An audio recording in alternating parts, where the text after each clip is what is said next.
नमस्कार, मैं प्रांशी राठौर और आप देख रहे हैं नेक्स्ट 9 न्यूज। एक बार फिर से स्वागत है हमारे स्पेशल प्रोग्राम आमने सामने में, जिसमें हम चर्चा करेंगे आज एक बार फिर से महाराष्ट्र की सियासत के बारे में। हमारे साथ मौजूद हैं हमारे सहयोगी आसिफ। आसिफ, आपका बहुत बहुत स्वागत है। शुक्रिया। जैसा कि आसिफ आप भी जानते हैं कि महाराष्ट्र में क्या कुछ नजारा देखने को मिल रहा है बीते साल से। जून के महीने में उद्धव ठाकरे की सरकार गिर गई सत्ता से, और उद्धव ठाकरे की सरकार गिर जाने के बाद वह लगातार तमाम बड़ी बड़ी चुनौतियों का सामना कर रहे हैं। आज राज्य में देखा जाए तो एकनाथ शिंदे और बीजेपी की सरकार चल रही है। ऐसे में देखा जाए बीजेपी एक बड़ी चुनौती दे रही है उद्धव ठाकरे को, और साथ ही साथ यहाँ पर एनसीपी प्रमुख शरद पवार को भी। लेकिन दावे यहाँ पर इस वक्त किए जा रहे हैं उद्धव गुट की तरफ से, शरद पवार की तरफ से आगामी लोकसभा चुनाव को लेकर, क्योंकि शरद पवार का कहना यही रहा कि साल 2024 में जो लोकसभा चुनाव होंगे, उन लोकसभा चुनाव में कैसे भी करके जीत हासिल करनी है, जिससे कि देश के केंद्र से, सत्ता से बीजेपी को हटाया जा सके, हराया जा सके। तो उनकी रणनीति ये है कि एकजुटता का संदेश देना है, महागठबंधन करना है। तो सबसे बड़ा अहम सवाल तो यही है, क्या महागठबंधन हो पाएगा?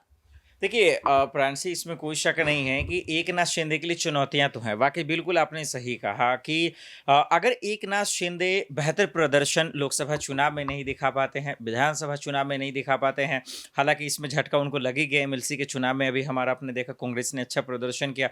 तो देखिए फिर ये सवाल उठने लगेंगे ना कि भाई सीएम फिर किस नाम का, क्योंकि चलिए उद्धव ठाकरे को भी मान लेते हैं कि अब तो खैर खत्म ही हो गया खेल, लेकिन जिस मकसद से बीजेपी ने उन्हें सीएम बनाया, उनके सामने में देवेंद्र फडणवीस को नीचा दिखाया, उप डिप्टी का सीएम का पद दिया, तो आपको जिस पोस्ट पे आप हैं उस पोस्ट के लायक एटलीस्ट आपको प्रदर्शन दिखाना पड़ेगा। तो बिल्कुल आपने सही कहा कि उनके लिए चुनौतियों का बौछार है। नंबर वन यही है कि आप अमित शाह जो चाणक्य कहे जाते हैं उसके भरोसे पर कैसे खड़ा होते हैं। नंबर वन ये, मोदी जी भी गए थे पिछले दिनों, उनके भरोसे पर खड़ा होंगे।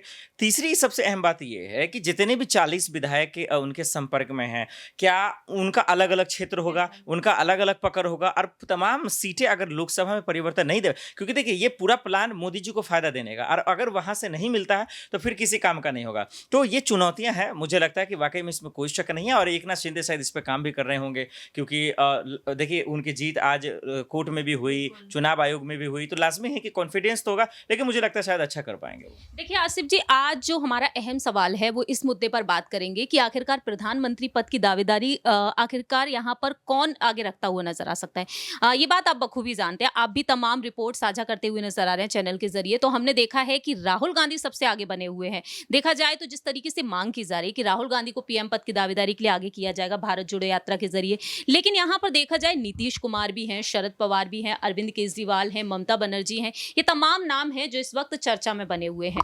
अब यहाँ पर देखा जाए एक बड़ा जो बयान दिया गया वो संजय राउत की तरफ से दिया गया। उनका कहना है कि प्रधानमंत्री पद की दावेदारी के लिए उद्धव ठाकरे से बेहतर कोई चेहरा नहीं हो सकता।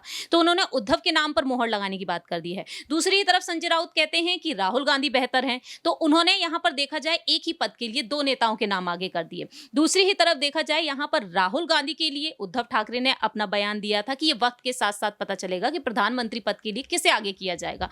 तो आपके मुताबिक क्या वाकई में उद्धव ठाकरे परफेक्ट बैठते हैं प्रधानमंत्री पद के लिए? क्योंकि उनका कहना यह रहा कि मैं प्रधानमंत्री बनने के सपने नहीं देख रहा हूं, मैं तो 2024 में एक बड़े बदलाव की कोशिश करना चाहता हूं, उनका कहना यह रहा है। और संजय राउत कहते हैं कि इस पर भविष्यवाणी करना इतना आसान भी नहीं है, लेकिन उनसे बेहतर कोई प्रधानमंत्री पद के लिए नहीं, प्रधानमंत्री चेहरे के लिए नहीं हो सकता। देखिए ये सवाल अगर जब वो तब उठता है जब वो सीएम रहते तो ज्यादा अच्छा भी लगता। अब तो बेचारे के हाथ में सीएम कुर्सी भी नहीं है, इतना छोड़ दीजिए उनकी पार्टी भी नहीं बची, तो ये सवाल अब उनके सामने थोड़ा फीका लगने लगता है।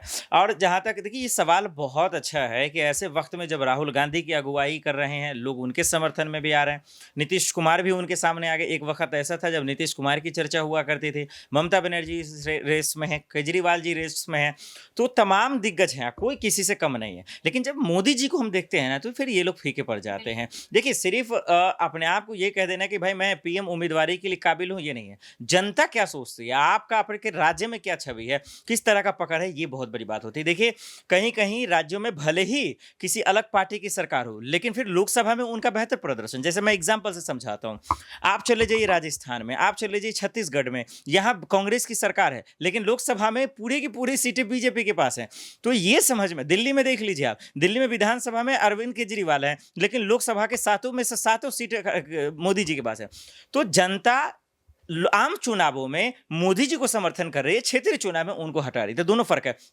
मुझे लगता है कि देखिए ये जो तमाम नाम आपने गिनाए और जिस तरह से हमने बताया, मुझे लगता है इसमें से शायद देश की जनता एकजुट नहीं है, शायद इन लोगों को लेकर उतना एक्टिव नहीं जितना मोदी जी को लेकर। अभी जो एक ट्रेंड चला है मोदी जी का, हर हर मोदी, घर घर मोदी, बिल्कुल। ये मुझे लग रहा है 5 साल और रहने वाला है। 2024 में कोई फायदा नहीं इन लोग को ताकत लगाकर। हालांकि लोकतंत्र है, विपक्ष को अपनी उम्मीदें पे कायम खड़ा रहना चाहिए, उम्मीद नहीं हारना चाहिए, लेकिन मुझे लगता है कि मोदी जी के आगे सब फीके हैं। उद्धव ठाकरे का नाम खैर लेना ही मुझे लगता है अभी गुनाह होगा, क्योंकि वो इस लायक छोड़िए। अब देखिए सीएम पद पे रहते थोड़ा अच्छा भी होता है, नीतीश कुमार कहते हैं तो थोड़ा देर के लिए सुन लेते हैं, ममता बनर्जी का सुन लेते हैं, राहुल गांधी सांसद है सुन सकते हैं, लेकिन भाई उद्धव ठाकरे अब है कौन? अब तो सवाल ये आ जाएगा, क्योंकि अब नई पार्टी अब कब बनाएंगे नहीं बनाएंगे। मुझे लगता है उद्धव ठाकरे अभी इसके लिए शायद नहीं है।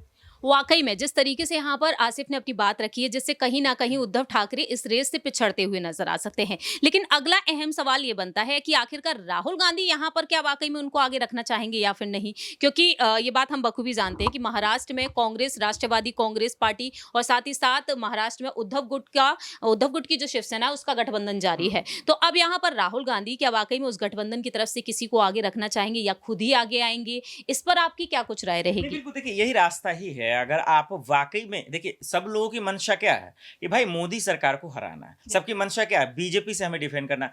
लेकिन जब आप आपस में एक नहीं हो पाएंगे तो देखिए सिंपल सी बात है कि जो है ना, सूखा पत्ता टूट के जो गिर जाता है उसका कोई काम नहीं है। जब तक आप एक पेड़ में सारे पत्ते हैं तभी उसकी ताकत और अहमियत समझ में आती है। आप ये अकेले अकेले मोदी जी पे कितना भी बम मार दीजिए, कोई फर्क नहीं पड़ने वाला है। आप अगर वाकई में बीजेपी से नाराजगी है तो आप एक साथ आइए ना। ममता बनर्जी साथ आपके नहीं है, केजरीवाल साहब साथ नहीं है, अभी 9 विपक्षी दलों ने, नेताओं ने, माफ कीजिए, लेटर लिखा मोदी जी को, उसमें देखिए कई सारे लोग अलग हैं। नीतीश कुमार जी अलग है, जो सबसे पहले कदम हमको मोदी जी को हराना, तो भाई लिख दीजिए, आप क्यों नहीं लिखते?